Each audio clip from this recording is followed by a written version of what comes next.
तो buzzing stock में अगर पहले स्टॉक की बात की जाए जहां पर आज कुछ खबर आई हैं या फिर ट्रिगर बन रहे हैं, तो उसमें पहला नाम आता है टाटा पावर का। कंपनी के नंबर्स भी आए हैं और नंबर्स के साथ साथ कंपनी ने एक करार भी किया है 40% हिस्सा खरीदने में एसपीवी में 1572 करोड़ रुपए के आसपास की। आप कैसे देख रहे हो टाटा पावर को?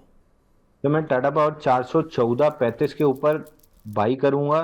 447 और ऑल टाइम हाई के लिए 414 निकलने तक मंथली चार्ट पे कंसोलिडेशन चल रहा है। तो प्रोबेबली और समय खींच सकता है। अभी इसको हो गया है 1 2 3 4 5 6 7 8वां महीना निकल गया है। हो सकता है 2 3 महीना और निकाल ले, बट लेने की वॉच लिस्ट में रखिए। 414.35 के ऊपर बाई कीजिएगा। ओके। एक सवाल आया है बेल राइज, मतलब एक स्टॉक है बेल राइज पर, जहां पर इनको स्कीम ऑफ अमलगमेशन मंजूर हुआ है इनका, प्लस इनके नंबर्स भी आए, नंबर्स भी अच्छे हैं। कैसे रीड कर रहे हो आप बेल राइज को? तो बेलराइज कल बाई दिया था, आज रिस्क फ्री हुए हैं। दूसरी चीज 156.50 के ऊपर, 156.3 के ऊपर सस्टेन नहीं कर रहा है। क्लोजिंग चाहिए मेरे को 156.30 के ऊपर, तब इसमें करीब करीब 190-200 का टारगेट खुलेगा।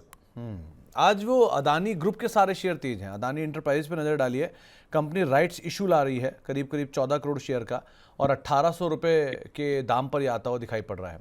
अदानी इंटरप्राइज को कैसे रीड कर रहे हो आप? Sir Adani enterprise bottom fishing करनी हो तो ये कल परसों भी हमने डिस्कस किया था कि बॉटम फिशिंग की जा सकती है। लार्ज कैप में मैं इंटरेस्टेड रहता हूँ बॉटम फिशिंग में। और ऊपर में ब्रेकआउट इसका बनेगा 2650 के ऊपर। तो यहाँ से 2650 ब्रेकआउट लेता है तो फिर 3050। 2650 या 3050, ये दो लेवल्स जिनको आप अदरवाइज नज़र बना के रख सकते हैं। एक बारी जरा नज़र डालना फोर्टिस हेल्थ केयर के ऊपर भी, नंबर्स भी आए हैं और इन्होंने ये बात बोली कि इन्होंने फोर्टिस में, आईएचएच ने फोर्टिस और फोर्टिस मलार दोनों में अपना हिस्सा पूरा कर लिया है। फोर्टिस में हिस्सा 31% हो गया और मलार में 63% के आसपास पहुंच गया है। क्या करना चाहिए? सब फोर्टिस में अपना टारगेट डन हुआ है। जो 710 का ब्रेकआउट था, 720 का, 1050 का टारगेट था, ऑलमोस्ट वहां पहुंच के टारगेट कंप्लीट किया है। अब प्रॉफिट बुकिंग आती हुई दिख रही है।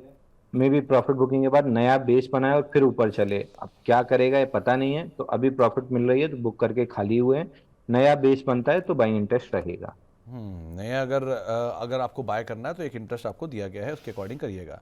एक सवाल है बायोकॉन को लेकर। बायोकॉन के नंबर्स आए हैं, रेवेन्यू करीब 19-19.5% बढ़ा है, 4276 करोड़ रुपए, 96 करोड़ रुपए के आसपास। मुनाफा भी घाटे से मुनाफे में आई है, 84 करोड़ रुपए का मुनाफा आया है। अब इसे कैसे रीड कर रहे हो आप? 405 के ऊपर ब्रेकआउट कंफर्म कर दे तो 700 रुपए की राह खुल जाएगी। इन्वेस्टर्स के लिए है, ट्रेडर कृपया करके दूर रहें, नहीं तो जेएसडब्ल्यू इंफ्रा जैसे आप फ्रस्ट्रेटेड रहेंगे। इसके अलावा एक और नतीजा है बीएससी के। नंबर्स अच्छे आए और नंबर्स का रिएक्शन भी अच्छा है, करीब करीब 6% ऊपर बीएससी के स्टॉक कामकाज कर रहा है नंबर्स के बाद। क्या करना चाहिए बीएससी में? तो बीएससी 2738 के ऊपर क्लोज करता है तो ऑल टाइम हाई निकल सकता है। मोमेंटम अच्छा है, गैप के साथ 2738 का रेजिस्टेंस तोड़ा है। क्लोजिंग और कर ले, धीरे धीरे करके ऊपर चला जाएगा। एक अलग से नाम और देखना, वो है बीएलएस इंटरनेशनल का। इसके बीच में न्यूज़ फ्लोज आई थी तो टूटा था बुरी तरह। आज नंबर्स आए, नंबर्स बढ़िया है, 11% ऊपर है। क्या करें यहाँ पर?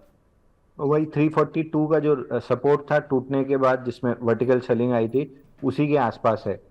342.30 इसके ऊपर अगर क्लोजिंग देता है तो आज 350% वॉल्यूम राइज भी है। 400 तक का मूव खुलेगा, बट ओवरहेड सप्लाई ज्यादा है तो थोड़ा सा स्लो रह सकता है काउंटर।